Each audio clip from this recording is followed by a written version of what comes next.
Welcome to the Jones Zone, a podcast by Darryl and JJ Jones. Hello, everybody. Welcome to another episode of the Jones Zone. Today, we're going to have Mike Birnbaum. He is a home inspector I've known for decades. It's funny. I was telling him offset just that when I first got into real estate, we actually didn't have home inspections. We kind of did that at the walkthrough near the end of the escrow, and boy, it was really caused everybody to get nervous. I remember bringing a blow dryer or a night light to the walkthroughs, so we just plug it in to check all the plugs and see if they worked, the faucets, etc. Finally, the industry wised up and thought, let's get these home inspections done at the beginning of escrow opposed to the final walkthrough near the end of escrow. So any problems that need to be addressed can be addressed in a timely fashion. So, Mike, thank you for coming and joining us. You're welcome. You're welcome. Thank you. I appreciate the opportunity. Oh, I really appreciate it. So let's just dive right in. So I've got a list of questions I'm going to just ask you. Tell us a little bit about yourself and how long you've been doing this. Sure. It's coming up on 20 years for me. I mean, And like I said, we've known each other for a long time. You were like one of the first realtors I think I started working with almost 20 years ago now. Yeah. So, my background was in a professional life. I was a logistics person, and that was my career. But I was at a point in life where I needed to make a change. And I had a handyman business that I was doing on the side when I was, in my professional life. And I had a lot of people that said, you should think about doing home inspections. You know a little bit about a lot of things is what they would always tell me, which is a key element, I think, in home inspections, because you don't have to know everything, but you have to know a lot of things. So I took the advice and I kind of looked into different ways of setting it up, whether I wanted to go as an independent or if I wanted to go as a franchisee, and it just made sense for us to do it as a franchisee. So I went joined with National Property Inspections back in 2004, and it's been almost 20 years. Wow. So, yeah. I'm glad you're here. Yeah, thanks. In many ways. So share a memorable or unusual experience from one of your home inspections that left a lasting impression on you. I know that we all have stories in our lives. So does anything pop up that was memorable to you? There is one. I was doing an inspection, it's probably, I'm going to say 6 or 7 years ago. I was down in South Orange County, Laguna Niguel. Nice, beautiful big house. It was a vacant house, though. And during the inspection, normally we are testing spa tubs and drains, and we fill things to make sure that it holds water and that nothing leaks and stuff like that. And I'll never forget, I was upstairs, master bathroom, had a spa tub, filled it up, had it plugged, tested the jets and everything came on. And I go to pull the plug to let the water out, and the agent's downstairs, and she urgently is like, Mike. And I'm like, I come downstairs, and there's water pouring out of the chandelier mounted underneath the bathroom. Ouch. Yeah, I'll never forget it. I mean, we were both like shocked. We're like looking up and going, okay, well, that's a problem. Yeah, there's an easy note. Yeah, so never forget it. It's probably one of the most things that sticks most in my head as far as, I've seen all kinds of things. I've done thousands of inspections over the 20 years that I've been doing it, but that one just always sticks in there. No, I don't blame you. Yeah. So there's obviously a process. I'm guessing you have a checklist that you go through and you check. And just for those of you that aren't exactly knowledgeable, what Mike does is when you buy a house, you want to have the home inspected, because oftentimes a seller doesn't even know what may be wrong with the house. Sure. And certainly the buyer doesn't. So he goes through and checks all the systems, checks the plumbing, actually tell us what you check. Yeah, we basically are looking at all the physical attributes of a property. So we're going to start from the roof all the way down. So we're going to look at all the structural elements. We're going to look at the electrical elements. We're going to look at heating, air conditioning systems, plumbing systems, all of the physical attributes. And even to the point where we're checking windows and doors and flooring. If you have a second story house, sometimes floors can be a little unlevel. So those are all things that we're kind of looking for, because they can all mean something in a property. And our job really is to help our client understand the physical condition of the property that they're interested in purchasing or selling. Because we do inspections for sellers too. Right. If you're thinking about, I'll especially if someone inherits a house, which I have a lot of clients that have a house inherited, and it's a 50-year-old house, and they've never lived there, that we can do that. Yes. So tell us, what are the most common issues or concerns homeowners typically overlook when it comes to home maintenance? The thing that always surprises me is people I think we're inherently get complacent with our properties, and or we look at things and we go, oh, well, I'll get to that tomorrow, or I'll get to that next week, and then all of a sudden it's a year later, and it didn't get fixed. And it could be things like faucets that are leaking, or corrosion on angle stops underneath your sinks. I mean, those are all things that lead to problems, and typically they can be found out if you're just once in a while you open up the closet or you stick your head underneath the sink and you take a look at it. So just general maintenance things, are a lot of things that come out in the home inspections. Unless somebody's really good at a maintenance schedule, type thing. So there's all kinds of stuff. I mean, sometimes electrical outlets, someone will pull an outlet apart because they want to change it out, and they'll disconnect the ground wire and they'll forget to put the ground wire back on. And when you go through an inspection and you put a circuit tester on it, you're going to find an open ground on the outlet. So those are very common issues. A lot of times air filters in heating air conditioning systems, they forget to change them or they forget to clean them. And then, sometimes you'll go into a bedroom and you'll see dust and dirt that'll be on the register blowing out of the register because the filters haven't been cleaned or the ducting hasn't been serviced, or the ducting's been disconnected in the attic, and you'll get something that'll be drawn into it and it'll start blowing around. So a lot of deferred maintenance type things that people really overlook, are very common to find in inspection. Well, I'm not surprised. I actually didn't, when I bought a house for the first time, I didn't realize till probably a year into it that we had to, or more, that we had to change those air filters. Exactly. I think I had the recommendation is probably twice a year. Yeah, at least once a year you should be looking at that stuff. Like every 6 months, is probably a good, rule of thumb. Yeah. So what advice would you give to first-time home buyers to ensure that they make informed decisions during the inspection progress? Do you have any advice? I do, actually. I mean, because one of the things that I think sometimes, obviously first-time home buyers are super excited, and it's such a big step in life for everybody when you're buying that first house. My thing, though, is I think a lot of times they get so excited they forget to pay attention to details. And what I'm referring to basically would be is, my suggestion would be is when you have a home inspection done, make sure you read your report from beginning to end. Don't just skim over it and, try and remember what, your inspector did at the summary, or when you talked at the summary and stuff. Because those reports, they're usually nowadays, they're extremely thorough. They're very detailed. They give you a plethora of information as far as the physical condition of the property. And you're going to have a good understanding of what kind of condition that property's in if you read the whole thing. And sometimes there's problems that are identified in that inspection report that people overlook, because they didn't read the report completely or didn't pay attention to all the detail that was in the report. So I think for first-time home buyers, I encourage them. And even when I do like a summary review, I'm like, make sure you read it front to back. Look at all the pictures and stuff. If you have any questions, let's talk about it again after you've had a chance to digest the report a little bit, just so that you have a good understanding of what we found today during the inspection. So I think that's probably the number one thing. Well, that makes a lot of sense. In fact, I always encourage my buyers to be there for the inspection. Is that something you would recommend as well? Yeah, I do. Probably slows your part down a little bit. It does. I mean, and I don't have a problem with that at all. I mean, I encourage people, and I tell everyone, listen, I'm real easy to work with. If you want to be there the whole time, that's fine. Be there. It's a great time to get a feel for the house. It's a great time to start thinking about where you want to put your stuff, and just kind of start feeling your home again. But it gives us an opportunity as an inspector. What I like to do, and I explain to them, is like, at least then if you're there, and I do come across something that's pretty significant that I feel like I want to explain, because sometimes it's easier to explain it in a condition and show them the condition than them trying to read it in a report and trying to figure out what you're trying to say. So it's definitely beneficial to have them there. You know? But like you said, it can slow down the process, because sometimes clients are a little overzealous and they want to know everything, and they want to know about the little crack in the ceiling, or they want to know about why is the wall a little unlevel, and that can be a little daunting, honestly. But we want to make sure that the home buyer or the client is comfortable. I kind of direct it a little bit, and I just say, listen, I'm going to cover everything. We're going to talk about it at the end. When we do a summary review, we're going to identify conditions for you. We're going to explain stuff for you. And then I always offer up for them too, is like, while you're here, and I'm here, if I'm working. And Is it true you go lock them in a room sometimes? No, I'm just kidding. Well, sometimes you feel like you want to.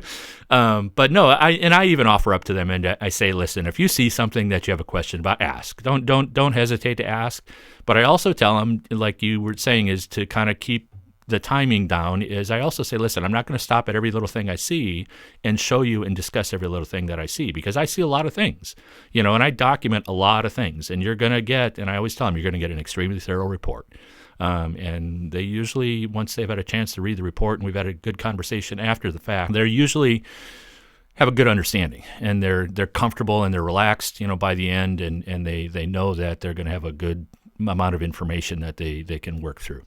Yeah. So, yeah. I often will also encourage them, and this is kind of to your point, is just let him do the inspection. Then at the end, he'll take you through it, because that's when you kind of go through any problems or any issues that you may find. Well, in closing on that part, it's because then I've had a chance to physically look at the house, and I have an understanding of what kind of condition the house is in.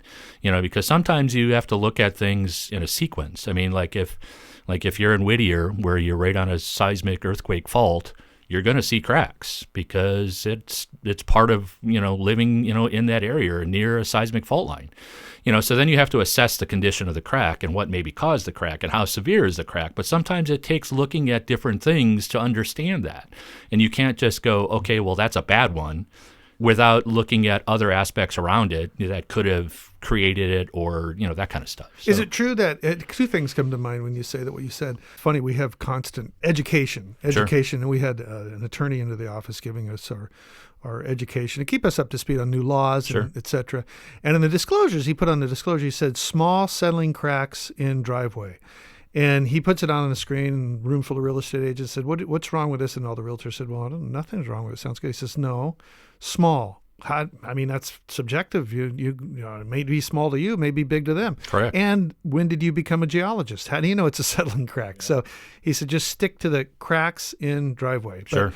And the other thing I was thinking of, why I typically like to have the buyer there, at least for the end, for the overview, is because, and I use this example, loose electrical wires in garage, fire hazard.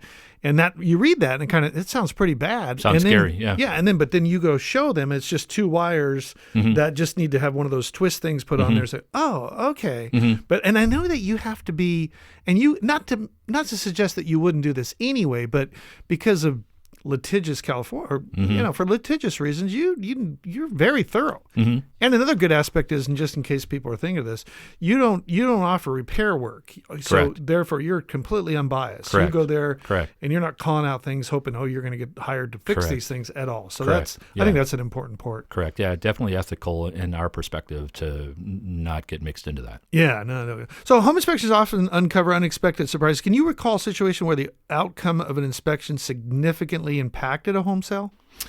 Yeah, like I said, I've come across a lot of things, and one of the ones I've done recently, it was probably last year. I was in Palos Verdes doing beautiful home on the side of the hill. You walk out on the deck and you're looking at downtown LA from the peninsula. Beautiful, beautiful home. But going through the process, it was a 2-story house and stuff, and it was had a mixed foundation where it was some raised foundation, slab on grade portions just based on the construction, but it had a lower family room area that was above a raised foundation. And I walk into the family room, and the flooring is spongy, the carpet is spongy, and it was wet, and I'm like, uh-oh. And then there was parts of it were like popping up. And when I went and stepped on it, it kind of like crumbled. I could feel it crunching underneath my feet. Long story short, we obviously, it being wet, there was some kind of plumbing issue, some kind of leak or something of that nature. So we got a hold of the listing agent. Listing agent gave us authority to pull up the carpet, because inspections are non-destructive. They're just a general review of readily accessible areas. So everyone will tell you that. So we pull up the carpet, and there was pooling water underneath the carpet. Ouch. The parquet floor was buckled and lifting because of the parquet flooring was soaked from water. So the flooring was popping up, and it was causing all the problems. So that house, like I said, beautiful house, but then during the foundation inspection, where the slab was coming into the side of the hill, the whole slab was undermined. So like all the grading and soil and stuff was sliding out from underneath the slab. I could literally stick my hand in underneath the slab. Oh my goodness. So it was, I don't know the outcome as far as whether the buyers backed out of it or not, but there were significant issues with that house that I'm sure they got negotiated, or they talked about price reduction or whatever. But yeah, it was a beautiful home, really beautiful home. But everything, sometimes, the pretty ones can have a lot of problems too. Now, we're talking about houses, right? Yeah, exactly. Well, thank God, though. I mean, Yeah. can you imagine? And this is the reason you're here, is Yeah. because the buyer buys that, and they Yeah. walk in there after the close of escrow, and that happens. Yeah. Oh boy. Yeah. You talk about a lawsuit. Yeah. So, are there any lesser known factors about a home condition that can affect its value, but are often underestimated? Anything you can think of on that question from? Well, maybe the electrical aspect, like you were talking about. I mean, because a lot of times it's just simple repairs, but if you don't fix things, and a lot of times it's, I'll see like exposed electrical in attics, and it's one of those things that homeowners typically don't ever go into their attic. Ticking time bomb. Exactly, and it could lead to could be a fire hazard, if the electrical is not properly secured or it's exposed. So it could be a little simple fix, but it could snowball into something catastrophic, So, I do see a lot of that kind of stuff. I mean, that's what we're there to do, is identify and look for those kind of conditions. And the other thing would be, sometimes people get nervous when you say asbestos, and a lot of the older homes will have asbestos ductwork in them. And asbestos technically is actually still a very good product, I mean, when it stays intact. But once it becomes compromised and it becomes airborne, then yeah, that could be like a ticking time bomb as well, because if you get that particulate matter that's now floating around in your house and you don't know that, and if you're susceptible to it, and if you have lung issues or breathing issues or whatever, those can be issues. I mean, and so again, we look at that stuff and we identify that stuff when we're in the inspections or doing the inspections, and especially if it's compromised, it's called out as a hazard, basically, is what it is. And even if I just see it, I make sure that the client's aware of it, that they do have some in the house, so that they can keep in their mind that they have to be careful with it, or if they have to double check it once in a while. So especially like if they're going to put things up in their attic and they're going to store stuff up in their attic, they don't want to push a box up against the ductwork and crush something, and then all of a sudden they don't know that they did it, and then you've got asbestos particulate floating around in your house. Yeah, I think, in fact, most houses will have, because it's also in the glue and other things like that nature. Yeah, even like the putty around your, like your drywall putty and stuff like that. Some of the older homes, still had it in there because it was used in everything. I mean, it was used in everything in construction, basically. What about technology? There's so much new technology in the world. How has technology changed the field of home inspection, and what tools and gadgets most value in your work? Well, it's like you started, in the beginning where you said they didn't even do home inspections, and then it went into where it was just a paper, one-page type inspection form. It's evolved now to where, if you don't have a tablet or some kind of digital device, to at least do your report on, you're behind times, But so that's like the number one tool, because I personally use the Surface Pro that has a camera and everything built into it. My software is set up to where, I can take pictures and insert the pictures right into the software. We do have, like a software program that we can literally just, it's like a drop-down box. We can have predetermined, comments and stuff in there that we can use and we can edit. So that's the daily tool. I mean, right there. But the technology is evolving. I mean, now we have infrared cameras. Now we have sewer scopes that we're offering as home inspectors. We do mold inspections now, and offer mold inspections now. Some of the guys are out there doing that, where they'll take samples. I mean, they're not doing anything analytical, or they're not determining, because they have to send it to a lab. Exactly. That's what happens. But they now have the gadgets and the tools to collect that information, and provide that additional peace of mind or additional information. Again, I mean, because home buyers, everyone's a little bit different. Some people are like, mold's been around for 1,000 years. They could care less about it. But there's people that do have asthma, or they do have breathing conditions or stuff like that. They're a little bit more sensitive to it. So you have to, the technology's evolved, I think, to help the buyer. I mean, in our world, I mean, you think about our world and all the gadgets that we have in our world now, and how it's helping enhancing everyone's understanding of things, and it's doing that in the home inspection business too. I mean, it's getting to be more and more gadgets and more tools that we have available. Do you have and this sound kind of off the wall, but do you have a moisture detector gun? Yeah. So you just point it somewhere and it'll tell you. Well, if there's that's like a digital thermometer. I have that. I mean, I do use an infrared camera. I do have I have a what's called like a Tromex meter. It's where it basically you put it on the wall, and it'll detect the levels of moisture and stuff like that. So like if you see a stain or something, what I would do, I mean, there are some infrared cameras and stuff now where you can point at things and it'll detect moisture and stuff like that. But what I use is I use an infrared camera. I mean, if I see a stain, I can pull out an infrared camera. I can do a quick scan of it, take a look at what kind of levels are there, and then I can confirm it with a moisture meter after that. It's kind of like wanting to make sure, because sometimes stains can be just an old problem, an old leak or something like that was resolved but just didn't get painted over. Right. And actually for the audience, so they realize this. So what Mike also does, I wanted to bring this up because I think it's kind of important and really kind of cool, actually. You'll do the general overview, and then you'll alert yourself. Let's say the AC's got issues.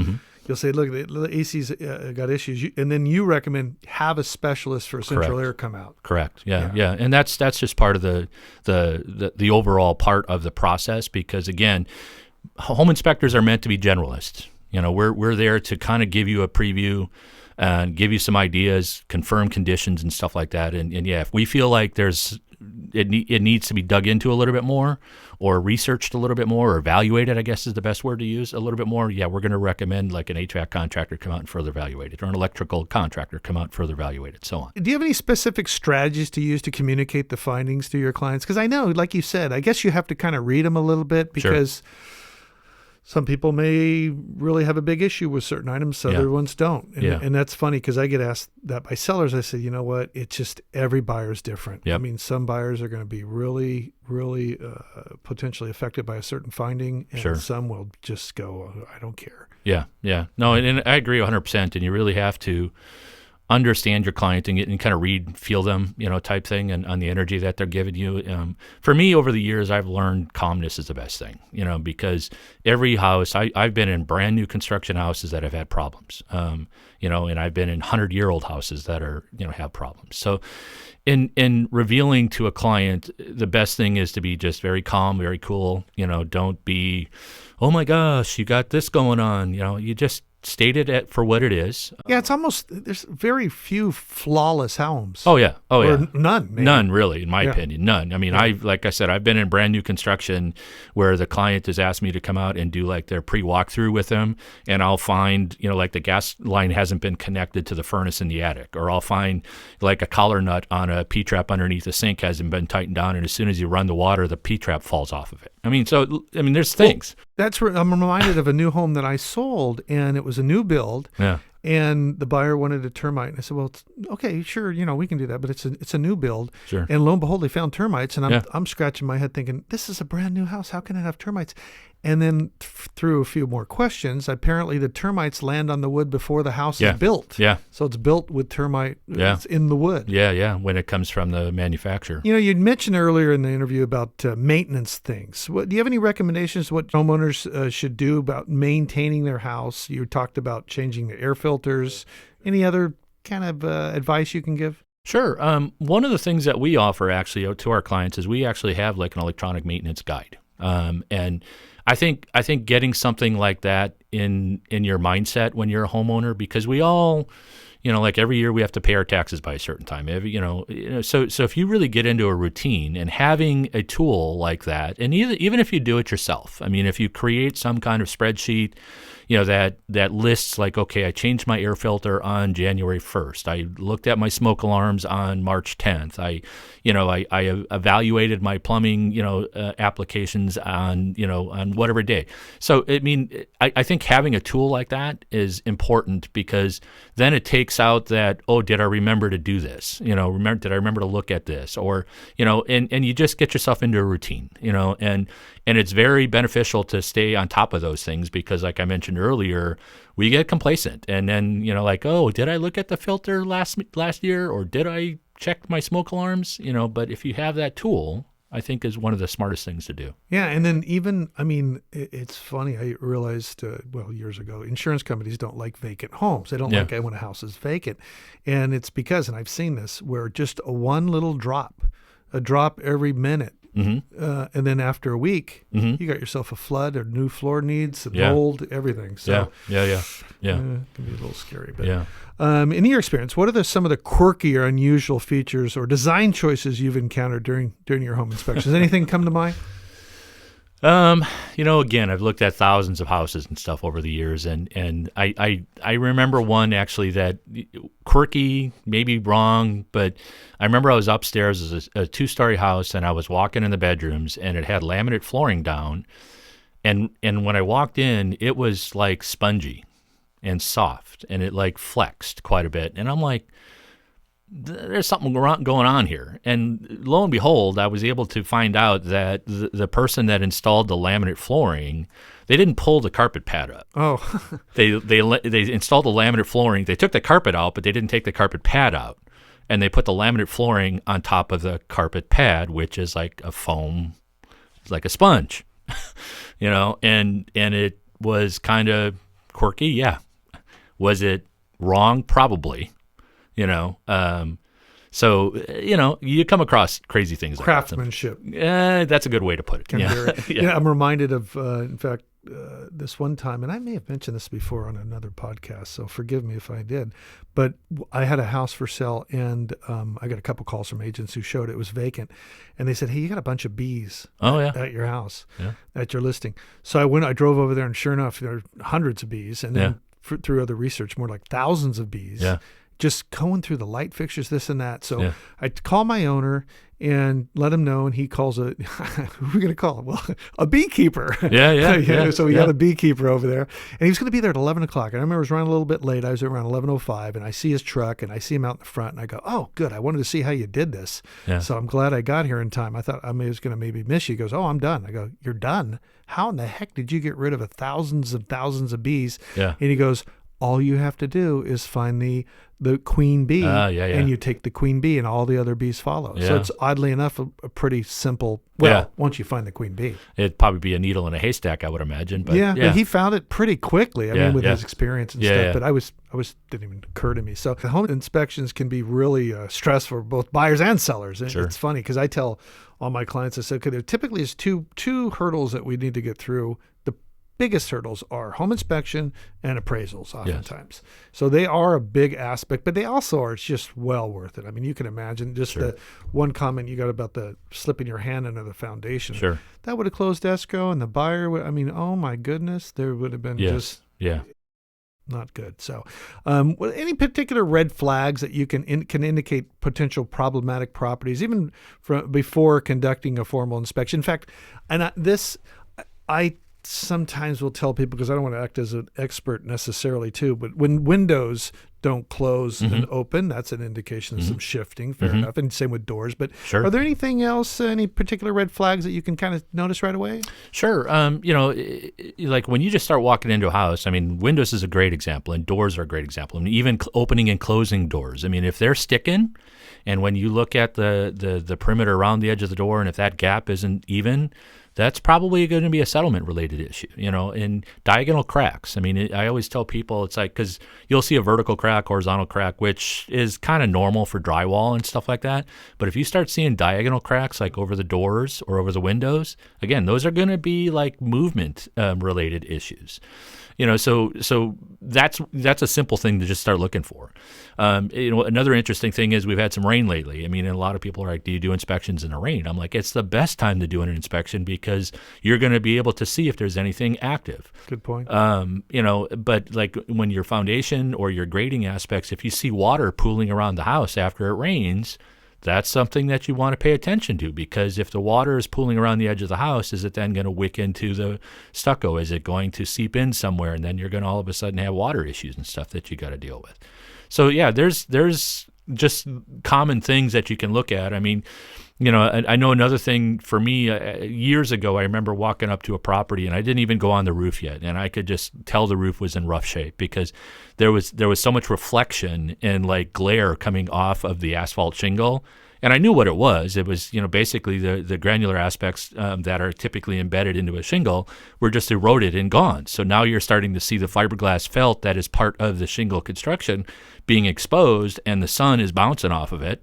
And you can tell that, the roof is probably going to need to be replaced, So there are things that you can, when you start looking at a house and you start walking up to a house, you just kind of get into a investigative mode, and just start looking at it. And I do that all the time. I mean, as soon as I walk up to a property. I'm reminded of, I had a landscape designer in here, and she talked about heat areas I never occurred to me that in the backyard, when you're doing your landscape designing, your backyard, et cetera, she talked about multiple times about how important it is to figure out where the heat is and everything. And I think and some of it was based on reflection off windows, but probably roofs and everything for that matter. I had no idea that it was that varied, that this could be 10 degrees hotter or whatever. Anyway, I'm sorry.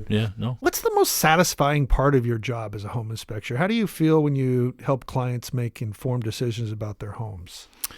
The best part, goes back to probably like the first-time home buyer, because they're scared, they're nervous, they're like, oh my gosh, I'm spending all my money to get into this house, But to give them peace of mind, after we do an inspection, is probably one of the most satisfying things. I mean, and when I can have a constructive conversation with them after I've had a chance to spend a few hours walking around looking at everything, and I truly tell them what I think. I mean, and they ask me, would you buy this house or not buy this house? I mean, I don't think I've ever said no, I wouldn't buy this house. I'd walk away from it. There might be one or two times that I've come across houses that have been that bad where I'm like, yeah, you might want to rethink this one.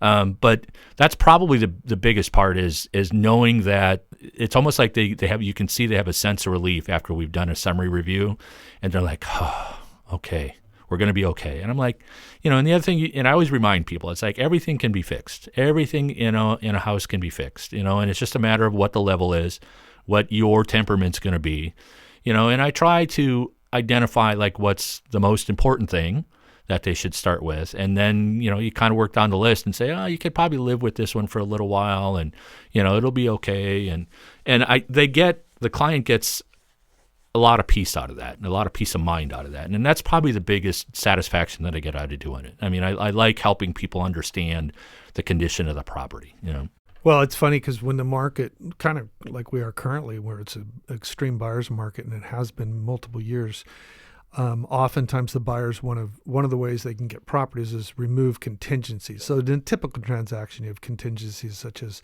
appraisal, loan, inspection, disclosures, preliminary title report, natural hazards report, and a slew of other things. And one of the things that people will oftentimes remove appraisal, and that to me is no big deal for a buyer. But I tell you, I would never, ever recommend a buyer not to do a home inspection. Yeah, I agree. That's just... And it's funny, even representing sellers, when buyers say that they don't need to have a home inspection, I say, no, rethink that. We really want them to have a home inspection, because not only that, for a seller's perspective, I mean, you may or may not be thinking, well, maybe the seller would be easier if the buyer didn't have a home inspection for the seller, but not really, because if there's something that's not discovered, and the week after we close escrow and they move in, instead of a home inspection report that was done 30 days ago and it was dealt with, you got an attorney calling you. Yeah. And no one wants that. No offense to my attorney friends out there. No, and I agree. I mean, with the especially here in Southern California, with the cost of homes and everything like that, and the amount of money that we spend on houses, to skip an inspection, I think, is a mistake. Oh, huge mistake. Yeah, because there could be just that exposed wiring in the attic. There could be that broken ductwork or something. There could be, any kind of thing. The foundation, like I said about Palos Verdes, or the spongy floor, or, and you could end up spending thousands of dollars, if not hundreds. Yeah, and after you've spent hundreds of thousands of dollars to get into your house, you're going to spend more money. Without that inspection, and all of a sudden those little surprises pop up. I agree 100%. Yeah, I had there was a heating guy. I think it was a tankless water heater? Mm-hmm. I think. Well, those in the attic sometimes? No, they can be. Okay. Yeah, they can be. In the attic, and he shows me a video of it, and it was a heating and air guy, not a home inspector, and it was bright red, like glowing. Metal on fire, glowing red. Wow. And my goodness. Yeah. Scared the bejesus out of me. Yeah. got that fixed. Yeah, that's crazy. Well, I appreciate you, Mike, so much. I think this has been helpful. It's been helpful to me, Sure. and I'm in the business, so hopefully it's been helpful to people. There are a lot of people, I'm sure, that would like to have their home inspected who maybe not even selling it or are buying a house Sure. or something else. Sure. How would one get a hold of you, Mike? Well, a couple of different ways. I mean, we have a website, www.npibrea.com.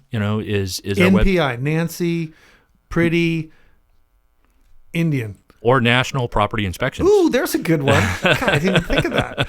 Okay. That's how it was, how we came up with it years ago. So there's, website has a plethora of information on there. It has sample videos. It has, things that we inspect. It has all kinds of information.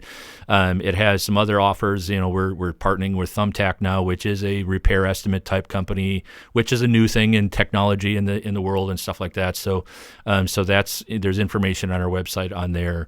I give out my cell number and my phone numbers to all the agents and stuff that we work with. I mean, our office number, 714-529-9470.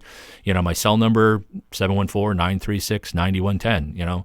Those are the most direct ways to get a hold of me. But we always encourage clients to go to our website, because the website, you can request a quote on our website. And like I said, there's a plethora of information that really helps people understand and choose. Because a lot of times, you'll know as a realtor, a lot of times you're going to say, well, here's 2 or 3 different guys that I would recommend. And that's the nature of the business. And, the website helps people understand who we are and what we provide. Yeah, we do have to, even our counsel, because we have to do the same thing. We have to give them choices, and then they make the choice and everything. But do you get a lot of people calling you that aren't selling or aren't buying? Well, it's interesting you bring that up, because we are now offering a product that's called a pre-evaluation, inspection. And it's meant to be for people that are thinking about, they want to fix things. They want to do some repairs around the house, or they want to, do some remodeling. The idea is that because of the complacency like we've talked about, sometimes people don't realize there's some underlying factors that should be addressed before you do the pretty stuff. And the inspection is going to pull that out. And then like I mentioned as well, with Thumbtack, we now offer a cost repair estimate. So essentially we can go in and do a pre-evaluation inspection for the client. They can then upload the report into Thumbtack. They'll get a cost estimate repair from Thumbtack. Thumbtack even offers a list of local contractors that will provide, based on the estimates in that cost repair, they'll work for those numbers. So it's really intended to help people that aren't necessarily buying or selling, but want to maybe do some reinvesting in their property. It gives them a good starting point, because one, they're going to get a very thorough inspection report, top to bottom, of all the conditions that the property has.